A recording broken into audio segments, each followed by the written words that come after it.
Hi ಎಲ್ಲರಿಗೂ ನಮಸ್ಕಾರ, welcome back to my channel. After long time ನಾನೊಂದು ವಿಡಿಯೋ ರಿಲೀಸ್ ಮಾಡ್ತಾ ಇದ್ದೀನಿ. ಅದು ತುಂಬ ಹಿಂದೆ ಆಗಿರುವಂಥ ಒಂದು ಫೆಸ್ಟಿವಲ್ದು ವಿಡಿಯೋ ಇದು. ಸೊ ನಾವೀಗ ಹೊರಟಿದ್ದೀವಿ ಬ್ರಿಸ್ಟಲಿಂದ ಬಲೂನ್ ಫೆಸ್ಟಿವಲ್ನ ನೋಡೋಕ್ಕೆ ಅಂತ. ಈ balloon festival every year August ಮಂತಲ್ಲಿ ನಡೆಯುತ್ತೆ. ಬ್ರಿಸ್ಟಲ್ನ ಕ್ಲಿಫ್ಟನ್ ಡೌನ್ ಅಂತ ಇದೆ ಒಂದು ಪ್ಲೇಸು ಅಲ್ಲಿ. ಸೊ ನಾವಿದ್ದಂಥ ಡಬ್ಬಿಯಿಂದ ನಮ್ಮ ಫ್ರೆಂಡ್ಸ್ ಇರುವಂಥ ಜಾಗ ಬ್ರಿಸ್ಟಲ್ಗೆ ಬಂದು ಉಳ್ಕೊಂಡು ನಾವು ಬಲೂನ್ ಫೆಸ್ಟಿವಲ್ ನೋಡಕ್ಕೆ ಹೋದ್ವಿ. ಟ್ರಾಫಿಕ್ ಜಾಮ್ ಆಗಬಾರ್ದು ಅಂತ ವೆಹಿಕಲ್ಸ್ ಎಲ್ಲ ಅಲೋಡ್ ಇರಲಿಲ್ಲ. ಸೊ ನಾವು ತುಂಬ 1-2 ಕಿಲೋಮೀಟರ್ ವಾಕ್ ಮಾಡಬೇಕಿತ್ತು.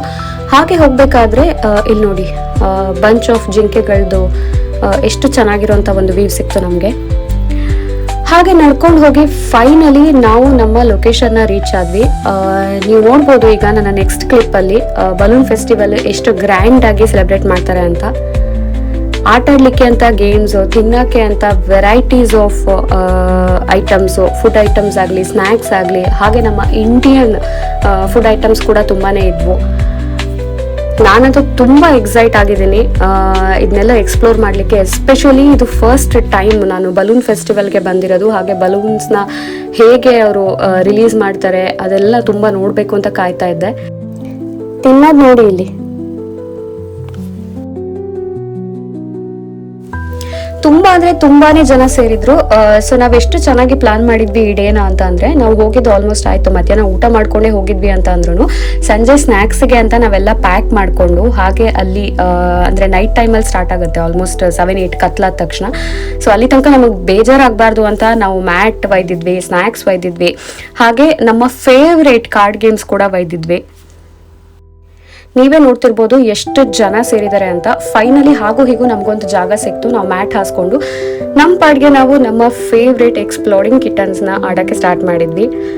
ಇದೊಂದು ತುಂಬ ಫನ್ ಆಗಿರೋವಂಥ ಆಟ ಅಂತಲೇ ಹೇಳ್ಬೋದು. ಎಲ್ರಿಗೂ ಫೇವ್ರೇಟ್ ಇತ್ತು. ಹಾಗೆ ಆಟಾಡ್ತಾ ಸ್ನ್ಯಾಕ್ಸ್ ಎಲ್ಲ ತಿಂದು ಸ್ವಲ್ಪ ಹೊತ್ತು ಎಲ್ಲ ವೆಯ್ಟ್ ಮಾಡ್ತಿದ್ದಂಗೆ ಸಂಜೆ ಆಯಿತು. ಹಾಗೆ ಕತ್ಲಾಗ್ತಾ ಬರ್ತಿದ್ದಂಗೆ ಅವರು ಬಲೂನ್ಸ್ನ ಇನ್ಫ್ಲೇಟ್ ಮಾಡೋಕ್ಕೆ ಸ್ಟಾರ್ಟ್ ಮಾಡಿದ್ರು.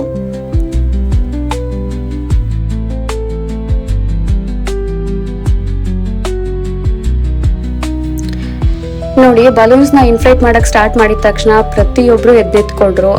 ಹಾಗೆ ಅಲ್ಲಿ ಸಾಂಗ್ಸ್ ಎಲ್ಲ ಪ್ಲೇ ಮಾಡ್ತಾ ಇದ್ರು. ನೀವೇ ನೋಡ್ತಿರ್ಬೋದು ಎಲ್ಲರೂ ಎಷ್ಟು ಎಕ್ಸೈಟೆಡ್ ಆಗಿದ್ದಾರೆ ಅಂತ. ಜನ ಕೂಡ ತುಂಬಾ ಕ್ರೇಜಿ ಆಗಿದ್ರು ಇದೊಂದು ಫೆಸ್ಟಿವಲ್ನ ನೋಡೋಕ್ಕೆ ಅಂತ. ಆಮೇಲೆ ಇದು ತುಂಬಾನೇ ಫೇಮಸ್ ಆಗಿರುವಂಥ ಒಂದು ಫೆಸ್ಟಿವಲ್ ಅಂತಾನೆ ಹೇಳ್ಬೋದು. ಇಡೀ UK ಅಲ್ಲಿ ಒಂದು ಇಂಟರ್ನ್ಯಾಷನಲ್ ಬಲೂನ್ ಫೆಸ್ಟಿವಲ್ಲೇ ಹೌದು ಇದು. ಸೊ ಅದನ್ನ ನೋಡೋಕ್ಕೆ ತುಂಬಾ ಕಡೆಯಿಂದ ಜನ ಬರ್ತಾರೆ, ಬೇರೆ ಬೇರೆ ಕಂಟ್ರೀಸಿಂದ ಕೂಡ ಬರ್ತಾರೆ. ಸೊ ಫೈನಲಿ ಬಲೂನ್ಸ್ನ ಇನ್ಫ್ಲೇಟ್ ಮಾಡೋಕ್ಕೆ ಸ್ಟಾರ್ಟ್ ಮಾಡಿದ್ರು. ಜನರೆಲ್ಲರೂ ಫುಲ್ ಕ್ರೇಜಿಯಾಗಿ ಕೂಗ್ತಾ ಇದ್ರು.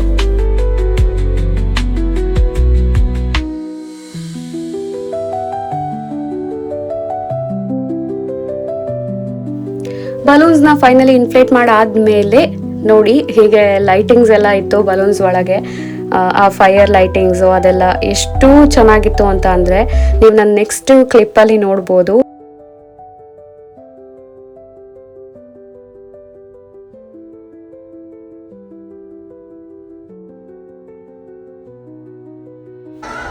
ಈಗ ಸ್ಟಾರ್ಟ್ ಆಯಿತು ನೋಡಿ ಆ್ಯಕ್ಚುಯಲ್ ಫನ್.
ನಾವಂತೂ ಸಿಕ್ಕಾಪಟ್ಟೆ ಎಂಜಾಯ್ ಮಾಡಿದ್ವಿ.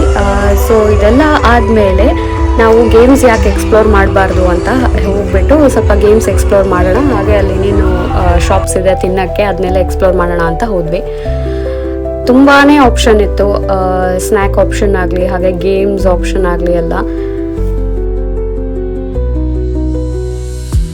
ನಮ್ಮ ಬಾಯ್ಸ್ ಫೈನಲಿ ಇದೊಂದು ಗೇಮ್ ಆಡಿಬಿಟ್ಟು ಹೈಲ್ಯಾಂಡ್ ಕಾವ್ನ ಗಿಫ್ಟ್ ಕೊಡ್ತೀವಿ ಅಂತ ಹೋದ್ರು. ನಮಗೆಲ್ಲ ಒಂದು ಚಿಕ್ಕ ಚಿಕ್ಕ ಹೈಲ್ಯಾಂಡ್ ಕಾವ್ದು ಕೀ ಬಂಚ್ ಸಿಕ್ತು. ಹಾಗೆ ಎಲ್ಲ ಮುಗಿಸ್ಕೊಂಡು ನಾವು ಮನೆಗೆ ಬಂದ್ವಿ. ಬಿಕಾಸ್ ನೆಕ್ಸ್ಟ್ ಡೇ ನಾನು ಮತ್ತು ಸಂತೋಷ್ ಲಂಡನ್ ಹೋಗಬೇಕಿತ್ತು. ಬೆಳಗ್ಗೆ ಲಂಡನ್ ಹೋದ್ವಿ. ಹಾಗೆ ನಮಗೆ ಸ್ವಲ್ಪ ನಮ್ಮ ಕೆಲಸ ಎಲ್ಲ ಆದಮೇಲೆ ನಮಗೆ ಸ್ವಲ್ಪ ಟೈಮ್ ಇತ್ತು ಅಂತ ಹೇಳಿಬಿಟ್ಟು ನಾವು ನ್ಯಾಚುರಲ್ ಹಿಸ್ಟ್ರಿ ಮ್ಯೂಸಿಯಂನ ಯಾಕೆ ಎಕ್ಸ್ಪ್ಲೋರ್ ಮಾಡಬಾರ್ದು, ಇಲ್ಲಿ ತನಕ ಬಂದಿದ್ದೀವಿ ಅಂತ ಎಕ್ಸ್ಪ್ಲೋರ್ ಮಾಡೋಕ್ಕೆ ಹೋದ್ವಿ. ತುಂಬಾ ಚೆನ್ನಾಗಿತ್ತು. ಅಂದರೆ ಮ್ಯೂಸಿಯಮಲ್ಲಿ ಅವರು ನಮಗೆ ತೋರಿಸ್ತಂಥ ರೀತಿ, ಎಸ್ಪೆಷಲಿ ನಮಗೆ ಅಂತ ನಾನು ಹೇಳೋದಿಲ್ಲ, ಚಿಕ್ಕ ಮಕ್ಕಳಿಗೆ ಇದು ತುಂಬಾ ಹೆಲ್ಪ್ಫುಲ್. ಅಲ್ಲಿ ಎಷ್ಟೋ ಜನ ಅವ್ರವ್ರ ಮಕ್ಕಳನ್ನ ಕರ್ಕೊಂಡ್ಬಂದಿದ್ರು. ತುಂಬಾ ಎಜುಕೇಟಿವ್. ನಮ್ಮ ದೇಶದಲ್ಲೂ ಕೂಡ ಈ ಥರ ಮ್ಯೂಸಿಯಮ್ಸ್ ತುಂಬ ಆದರೆ ಜನರಿಗೆ ತುಂಬ ಹೆಲ್ಪ್ ಆಗುತ್ತೆ. ಜನರಿಗಿಂತ ಜಾಸ್ತಿ ಸಣ್ಣ ಸಣ್ಣ ಮಕ್ಕಳಿಗೆ ತುಂಬ ಹೆಲ್ಪ್ ಆಗುತ್ತೆ. ತುಂಬ ಎಜುಕೇಟಿವ್ ಆಗಿರುತ್ತೆ ಇದೆಲ್ಲ. ಹಾಗೆ ಮ್ಯೂಸಿಯಂ ಅಲ್ಲಿ ಎಜುಕೇಶನ್ ಅಷ್ಟೇ ಅಲ್ಲ, ಬರುವಂತ ಸಣ್ಣ ಮಕ್ಕಳಿಗೆ ಎಂಟರ್ಟೈನಿಂಗ್ ಆಗಿ ಕೂಡ ಇರಬೇಕು ಅಂತ ಹೇಳ್ಬಿಟ್ಟು ಡೈನೋಸರ್ನ ಆ ಥರ ಎಲ್ಲ ಇತ್ತು. ಸೊ ಈ ಮ್ಯೂಸಿಯಂ ಅಲ್ಲಿ ನನಗೆ ತುಂಬಾನೇ ಫೇವ್ರೇಟ್ ಅಥವಾ ಒಂದು ಇಷ್ಟ ಆಗಿರೋ ಅಂತಹ ಒಂದು ಪೋರ್ಷನ್ ಅಂತ ಹೇಳಿದ್ರೆ ಈ ಡೈನೋಸರ್ ರಿಲೇಟೆಡ್ ಹಿಸ್ಟ್ರಿ. ಅದನ್ನು ತುಂಬಾ ಚೆನ್ನಾಗಿ ಕಾಪಾಡ್ಕೊಂಡು ಬಂದಿದ್ದಾರೆ. ಸೊ ನೀವೇನಾದರೂ ಲಂಡನ್ಗೆ ಬಂದರೆ ಇದನ್ನು ಮಿಸ್ ಮಾಡದೆ ವಿಸಿಟ್ ಮಾಡಿ, ತುಂಬಾನೇ ವರ್ತ್ ಇದೆ ಅಂತ ನಾನು ಹೇಳ್ತೀನಿ. ಹಾಗೆ ಹೊಟ್ಟೆ ತುಂಬ ಹಸ್ತಿತ್ತು ಅಂತ ನಾವು ಮಧ್ಯಾಹ್ನ ಸರವಣ್ ಭವನಲ್ಲಿ ಊಟ ಮಾಡಿದ್ವಿ. ಊಟ ಮಾಡಿ ಹೊರಗೆ ಬಂದು ನೋಡಿದ್ರೆ ಅಲ್ಲೊಂದು ಇವೆಂಟ್ ನಡೀತಾ ಇತ್ತು. ಈ ಇವೆಂಟಲ್ಲಿ ಅವ್ರು ಹೇಳಿದ್ರು ಅವರೇ ಮಡ್ ಎಲ್ಲ ಸಪ್ಲೈ ಮಾಡ್ತಾರೆ, ಅಂದರೆ ಕ್ಲೇನ ಸಪ್ಲೈ ಮಾಡ್ತಾರೆ. ಸೊ ಆ ಕ್ಲೇನ ಇಟ್ಕೊಂಡು ನಾವು ಅಂದರೆ ಹಿಂಗೆ ಕ್ಲೇ ಆರ್ಟ್ ಎಲ್ಲ ಮಾಡ್ಬೋದು ಅಂತ. ಈ ಇವೆಂಟ್ ಇದ್ದಿದ್ದು National Portrait Gallery exact opposite. So ನಾವಿದ್ದಂಥ ಸರವಣ್ ಭವನ್ಗೆ ತುಂಬ ಕ್ಲೋಸ್ ಇತ್ತು. ಸೊ ನಮಗೂ ಟೈಮ್ ಇತ್ತು ಸಂಜೆ ಟ್ರೈನ್ ಕ್ಯಾಚ್ ಮಾಡಲಿಕ್ಕೆ. ಸೊ ನಾವು ಅಂದ್ಕೊಂಡ್ವಿ ಯಾಕೆ ಪಾರ್ಟಿಸಿಪೇಟ್ ಮಾಡಬಾರ್ದು ಅಂತ. ಹಾಗೆ ನಾನು ಹೋಗ್ಬಿಟ್ಟು ಓಕೆ ನಂದು ಎಲ್ಲ ಕ್ಲೇ ಮಾಡಲಿಂಗ್ ಸ್ಕಿಲ್ಸ್ನ ಎಲ್ಲದನ್ನು ತೋರಿಸ್ಬಿಡೋಣ ಅಂತ ಹೇಳಿಬಿಟ್ಟು ಹೋದೆ. ಹಾಗೆ ಒಂದು ಬೇಸ್ ರೆಡಿ ಮಾಡಿಕೊಂಡು ಒಂದು ಫೇಸ್ನ ಕ್ರಿಯೇಟ್ ಮಾಡಿದೆ. ತುಂಬಾ ಇಂಪರ್ಫೆಕ್ಟಾಗಿ ಬಂದಿದೆ, ಬಟ್ ಇಟ್ಸ್ ಓಕೆ. ಎಷ್ಟೋ ವರ್ಷಗಳ ನಂತರ ನಾನು ಕ್ಲೇ ಮಾಡಲಿಂಗ್ ಮಾಡಿದ್ದು. ಸೊ ಸಂತೋಷ್ ಕೂಡ ಖುಷಿ ಆದರು, ಯಾಕಂದರೆ ನಾನು ಲಾಸ್ಟ್ ಟೈಮ್ ಕ್ಲೇ ಮಾಡಲಿಂಗ್ ಮಾಡಿದ್ದು 7th ಸ್ಟ್ಯಾಂಡರ್ಡಲ್ಲಿ. ಅದಾದಮೇಲೆ ಇವತ್ತೇ ಮಾಡ್ತಾ ಇರೋದು. ಸೊ ಫೈನಲಿ ನನ್ನ ಕ್ಯೂಟ್ ಕ್ಲೇ ಮನುಷ್ಯ ರೆಡಿ ಆದ. ಮನುಷ್ಯ ಅಂತ ಹೇಳಲ್ಲ, ಒಂದು ಫೇಸ್ ಅಷ್ಟೇ ರೆಡಿ ಆಯಿತು. ಸೊ ಆಮೇಲೆ ಅವ್ರು ಬಂದು ಹೇಳಿದರು ಅದನ್ನ ಅಲ್ಲೊಂದು ವಾಲ್ ಇದೆ, ಆ ವಾಲಿಗೆ ನೀವು ಫಿಕ್ಸ್ ಮಾಡಬೇಕು ಅಂತ. ಸರಿ ಅಂತ ಹೇಳಿಬಿಟ್ಟು ನಾನು ಹೋಗಿ ಆ ವಾಲ್ಗೆ ಫಿಕ್ಸ್ ಮಾಡಿದೆ.